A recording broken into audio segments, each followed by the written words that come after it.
عباس معروفی نویسنده کتاب سمفونی مردگان و ناشر مجله گردون اولین فرد توی ایرانه که به خاطر نوشتن محکوم به اعدام شد و محتوای مجلهش پیش زمینه قتل‌هایی به نام قتل‌های زنجیره‌ای رو فراهم کرد. جالبه که عباس معروفی هیچ وقت سیاسی نبود و عضو هیچ حزب سیاسی هم نبود، اما صرفاً به خاطر بازتاب مسائل جامعه به اعدام محکوم شد و در نهایت مجبور شد که از ایران فرار کنه. داستان عباس معروفی و سعید امامی و قتل‌های زنجیره‌ای از سال 69 شروع شد، سالی که معروفی بالاخره بعد 5 سال تونست مجوزی برای انتشار مجله‌ای بگیره که اسمش رو گذاشت گردون. مجله گردون خیلی زود حمایت شاعران و نویسندگان رو به دست آورد و تو هر نوبت 22,000 نسخه چاپ و ظرف یک روز فروخته میشد و طرفداران بسیار زیادی هم پیدا کرده بود. نویسندگان معروفی مثل محمدعلی سپاهانلو، سیبین بهبهانی، هوشنگ گلشیری، احمد شاملو و غیره هم ازش حمایت میکردن و توش مطلب مینوشتن. نویسندگان این نشریه درباره دغدغه‌های اجتماعی اون دوران ایران مثل جنگ، احتکار و تحریم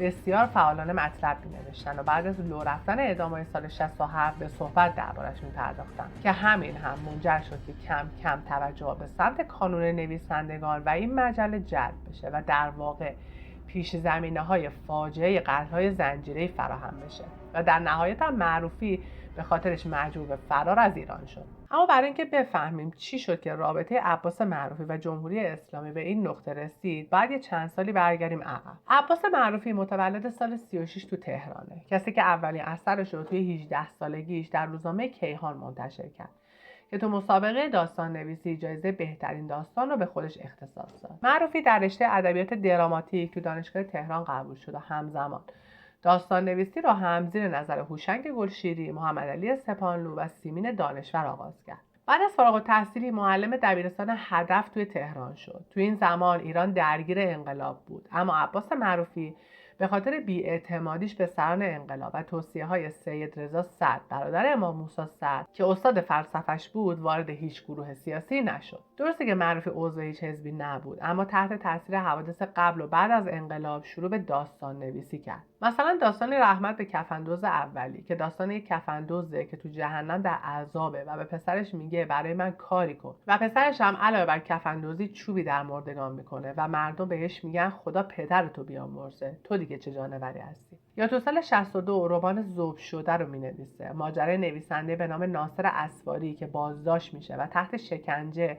ازش خواسته میشه که درباره فردی به نام آزاد مطالب کذبی رو شهادت بده و این نویسنده تحت شکنجه 10 داستان میگه و در انتها هم در داستانهای خودش گم میشه. این کتاب سالها بعد با سانسور توسط نشر ققنوس چاپ شد، اما بعد از 3 روز چاپش متوقف و نسخه‌ها جمع‌آوری شد. علت توقف هم این بود که یکی از داستانهای این کتاب درباره دختری به نام ماریا بود که عاشق بازجوی خودش شده بود. طبق گفته معروفی این اتفاق در اوایل انقلاب شایع بود، حتی موردی بوده که فرد با بازجوی خودش ازدواج هم کرده بوده. وقتی که تو سال 60 ساختمان کانون نویسندگان ایران توسط دادستانی انقلاب پلم شد، عباس معروفی زیر نظر هیئت دبیران کانون یعنی احمد شاملو، هوشنگ گلشیری، باقر پرها، محمدعلی و محمد مختاری که در قتل‌های زنجیره‌ای توسط تیم سعید امامی به قتل رسید، با شکستن پلم اسناد کانون رو به جای امنی رسوند تا جان اعضای کانون محفوظ بمونه. همونطور که گفتیم معروفی بعد از فارغ التحصیلی از دانشگاه معلم ادبیات شد و تا 27 سالگیش هم معلم بود. بعد به مدت 3.5 سال مدیر روابط عمومی ارکستر سمفونیک و اجراهای تئاتر تو تالار رودکی بود که بعدش از این شغل اخراج شد. یه سال بعد یعنی تو سال 68 معروفی شاهکار ادبی خودش یعنی سمفونی مردگان رو نوشت که بسیار مورد تحسین قرار گرفت. برادرکشی، فروپاشی خانواده و عشق محتوای این کتابه. نوشتن این رمان 4 سال و 7 ماه طول کشید و جالبه که ایده نوشتن این کتاب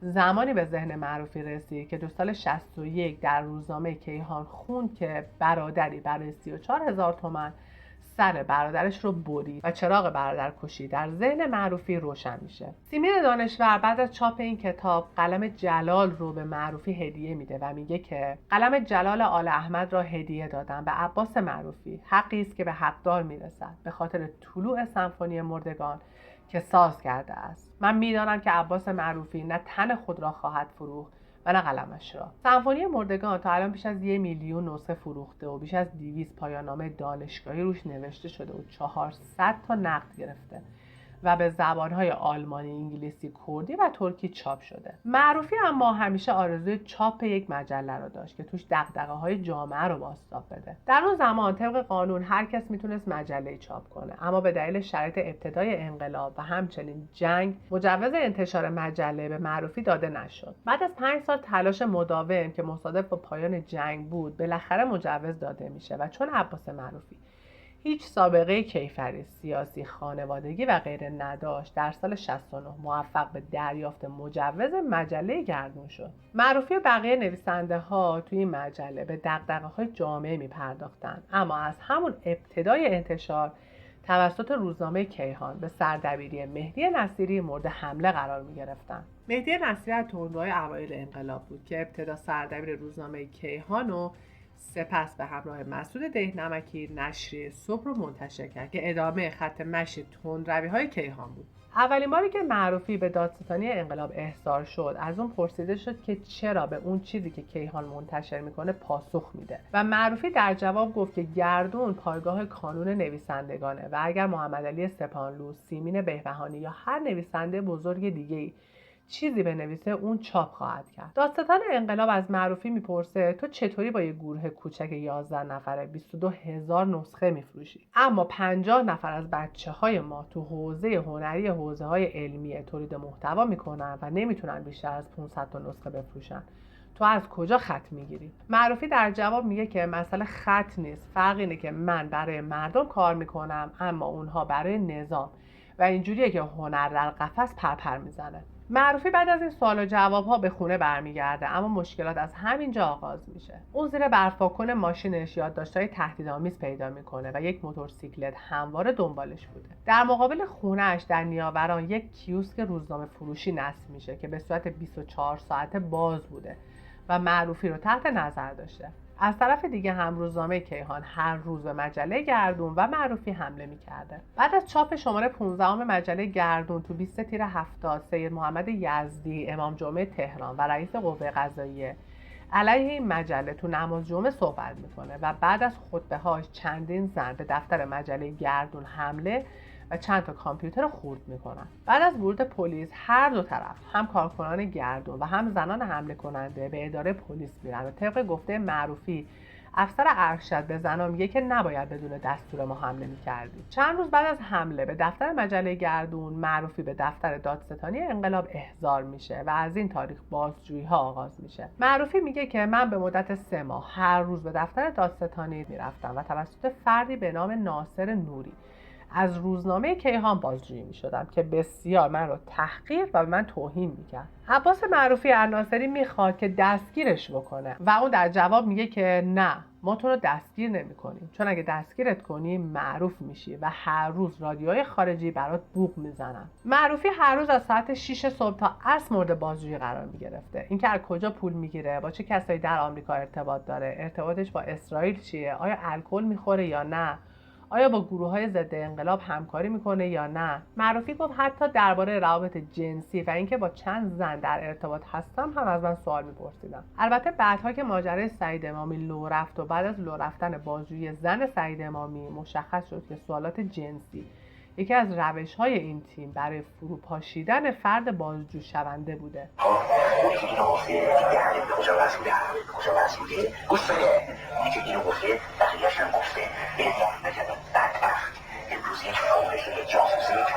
بعد از 3 ماه بازجویی برای معروفی دادگاه غیابی تشکیل میشه و به جرم توهین به اسلام، جمهوری اسلامی، روحانیت، انقلاب و آقای خمینی محکوم به اعدام میشه. این زمان معروفی 34 ساله بوده و تبدیل به اولین نویسنده میشه که به جرم نوشتن محکوم به اعدام میشه. شیرین عبادی و حمید مصدق وکلای معروفی بودن و با تحقیق متوجه میشن که ابراهیم رئیسی که در این سال معاون رئیس قوه قضاییه بوده، 3 شنبه ها در قم بازدید عمومی داره. معروفی 3 تا 3 شنبه به قم میره و در نهایت در 3 شنبه سوم موفق به دیدار رئیسی میشه. رئیسی از معروفی میپرسه چیکار کردی که روزنامه کیهان اینقدر علیهت مینویسه؟ معروفی جواب میده من معلم بودم و 3 سال و نیم مدیر هنری ارکستر سمفونیک تهران و الان هم مجله چاپ میکنم. رئیسی به معروفی میگه من دیشب در قم منزل آیت الله فاضل میبودی بودم. قبل از خواب نیمی از سمفونی مردگان شما رو خوندم.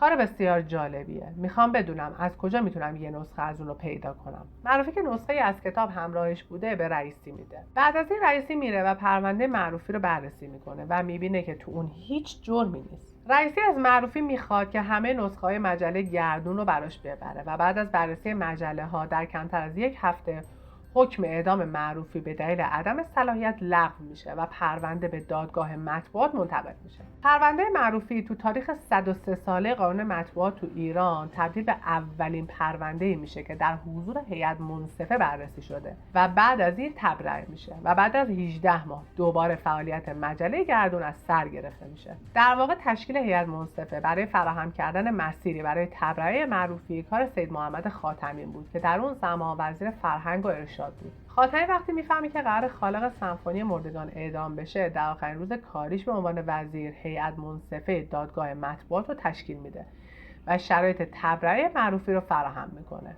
اما با وجود تبرئه شدنش همچنان تحت نظر. معروفی در خاطره میگه که قرار بود در گردهمایی مدیران مطبوعات در مرکز نمایشگاه بین‌المللی تهران سخنرانی کنم. در مسیر پلیسی مرا هل داد و به دیوار کوبید و گفت آیا مواد مخدر میفروشی و با فحش‌های رکیک شروع به لخت کردن من در خیابان کرد. وقتی به سالن برای سخنرانی رسیدم گریه میکردم و فکر میکردم شما نگران جوهر و دستگاه‌های چاپ هستید، اما من نگران حق اولیه‌ام برای راه رفتن در خیابان هستم. و روز بعد از این اتفاق روزنامه کیهان مطلبی را علیه معروفی چاپ میکنه و میگه که اگر پلیسی او را متوقف کند تا ببینند قاچاق میکند یا فقط مصرف کننده است، او آزرده خاطر میشود. معروفی بعد از این اتفاق درگیر تحقیقات تیم سعید امامی که عامل اصلی قتل‌های زنجیره‌ای بود میشه و هفته‌ای 3 بار برای بازجویی احضار میشده. معروفی گفت 2 بازجو با نام‌های مستعار مهدوی و محمدی داشتم. آنها با دفتر من تماس می‌گرفتند و مثلا میگفتند که فردا ساعت 10 صبح به اتاق 707 هتل هیلتون بروم. من چاره‌ای نداشتم. اگر اطاعت نمی‌کردم خودشان می‌آمدند و مرا می‌بردند. تا ساعت 8 و 9 شب مرا نگه می‌داشتند و تحت بازجویی قرار می‌گرفتم. این بازجویی‌ها از سال 72 تا سال 74 ادامه داشت. معروفی درباره یکی از این بازجویی‌ها میگه که بازجو پرسید سرمدینا در سمفونی مردگان کیست؟ من پاسخ میدادم که این شخصیت خیالی است. آنها میگفتند نه، کسی نمیتواند بنویسد اگر آن را تجربه نکرده باشد. آیا او همسر فلانی است؟ من میگفتم من حتی همسر فلانی را نمیشناسم و حتی از آن دسته افرادی نیستم که در چنین کارهایی دخالت کنم. علاوه بر مجله گردون، چیزی که تیم بازجو رو خیلی حساسم کرده بود داستانی به نام رمی بود که عباس معروفی نوشته بود. رمی یک اصطلاح عربیه که تو حج استفاده میشه و به معنی سنگسار شیطانه. نکته که معروفی در این داستان گفته اینه که شیطان در درون هر کدوم از ماست و نه اون ستون فیزیکی. بعد از چاپ این مطلب روزنامه جمهوری اسلامی کاریکاتوری میکشه که سلمان رشدی دارای سینه‌های زنان است و عباس معروفی به عنوان نوزادی داره ازش شیر میخوره و بالاش نوشته شده که سلمان رشدی‌های خانگی باید کشته شوند. در میانه بازجویی‌های معروفی مجوز انتشارات گردون به منظور فشار اقتصادی بر معروفی لغو میشه و یکی بعد از دیگری تمامی راه‌های امرار معاش معروفی بسته میشه. لازم بگیم که انتشارات گردون با مجله گردون متفاوت و مجوز انتشارات گردون بود که باطل شده. بعد از لغو مجوز انتشارات گردون عملاً معروفی دیگه نمیتونست کتاب منتشر کنه. جالبه که در اون زمان یارانه کاغذی به مجلات و روزنامه‌ها داده میشد، اما به گردون هرگز یارانه کاغذی داده نشد و دائما برای تهیه کاغذ تحت فشار قرار می گرفتن تا انتشارات رو تعطیل کنن و صرفاً چون مجله گردون تیراژ بالایی برای مجله گردون داشت میتونست هزینه ها رو پوشش بده. معروفی تو خاطره میگه که وقتی در حرم امام رضا بمبی منفجر شد و عده‌ای از مردم جان باختن، حسین انتظامی اداره مطبوعات داخلی من رو احضار کرد و گفت باید در مجله بنویسید که بمبگذاری توسط مجاهدین خلق انجام شده، که معروفی هم در جواب میگه که من این کار رو نمی کنم چون به چنین چیزی اعتقاد ندارم. در نهایت انتظامی بهش میگه که اگر چاپ کنی بهت کاغذ میدیم و معروفی در جواب میگه که کاغذ نمیخواهم، مجله من مربوط به هنر و ادبیات است و من وارد عرصه چنین مسائل سیاسی نخواهم شد. بعد از این از وزارت اطلاعات با معروفی تماس گرفته میشه که به دفتر مرکزی وزارتخونه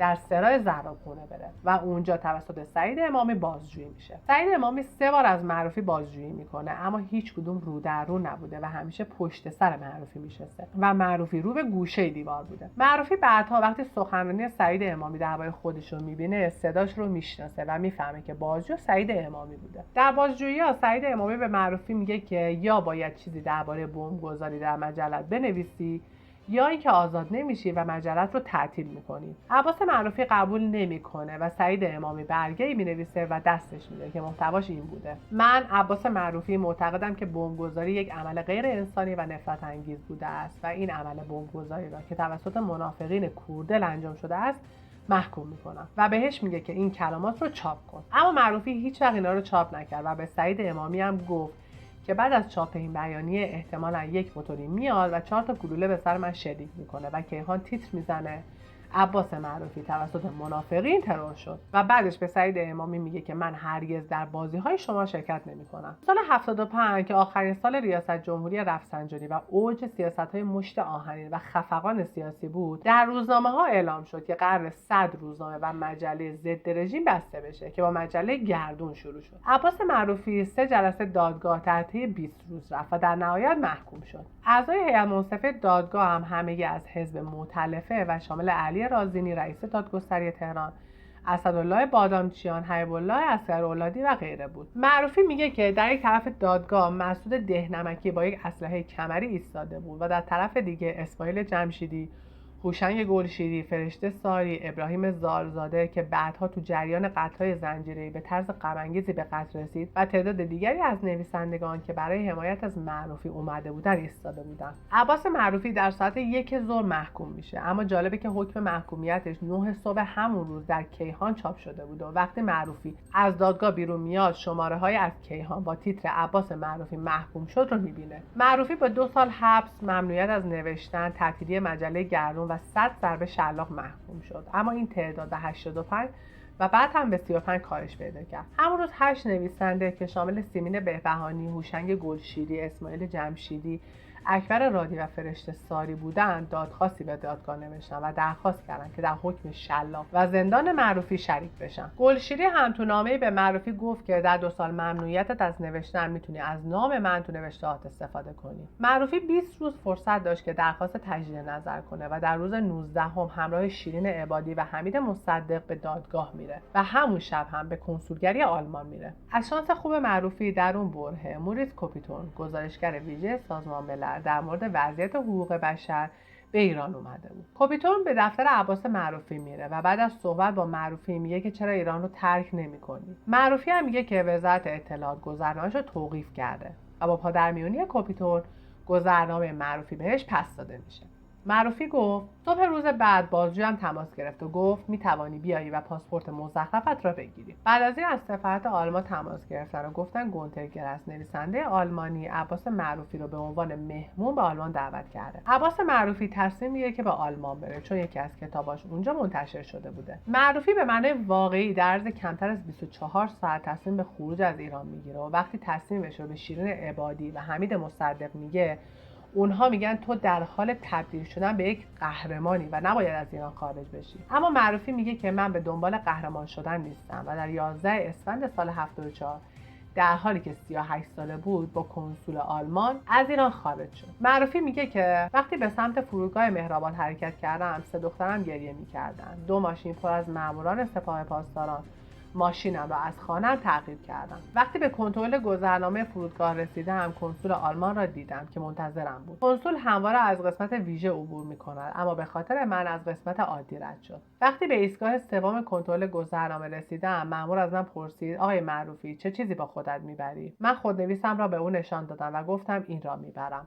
من نجات پیدا کردم چون با کنسول آلمان بودم. اما معروفی در آلمان هم در امان نبود. مهدوی بازجوی سابق معروفی با نام اصلی خسرو براتی که در ماجرای قتل‌های زنجیره‌ای محکوم شده بود تو دادگاهش گفت که من برای رو بودن عباس معروفی به آلمان رفتم اما موفق نشدم. معروفی 18 ماه تحت محافظت پلیس آلمان بود و خودشو تبعیدی میدونست و وقتی که به دادگاه پناهندگان رفت گفت که من هیچ اعلامیه سیاسی ندادم اما جونم در خطره. بعد از این برهه معروفی به درخواست همسر هاینریش بول نویسنده معروف آلمانی به مدت 1 سال و 7 ماه در خونه‌اش زندگی کرد. معروفی موقعی که از ایران خارج شد 38 سال داشت و در آلمان زندگی جدیدی را آغاز کرد. یک کتاب فروشی در برلین به نام خانه هدایت باز کرد، اما هیچ وقت ارتباطش را با ایرانیان داخل ایران قطع نکرد. معروفی کتابی در آلمان نوشت به نام فریدون 3 پسر داشت که نوشتنش 7 سال طول کشید. این کتاب داستان خانواده‌ایه که 4 پسر داره و هر کدام جزئی از یک حزب گروه انقلابی هستند. این کتاب تو ایران با ممیزی بالای اجازه انتشار پیدا کرد که معروفی مخالفت کرد و کتاب رو به صورت رایگان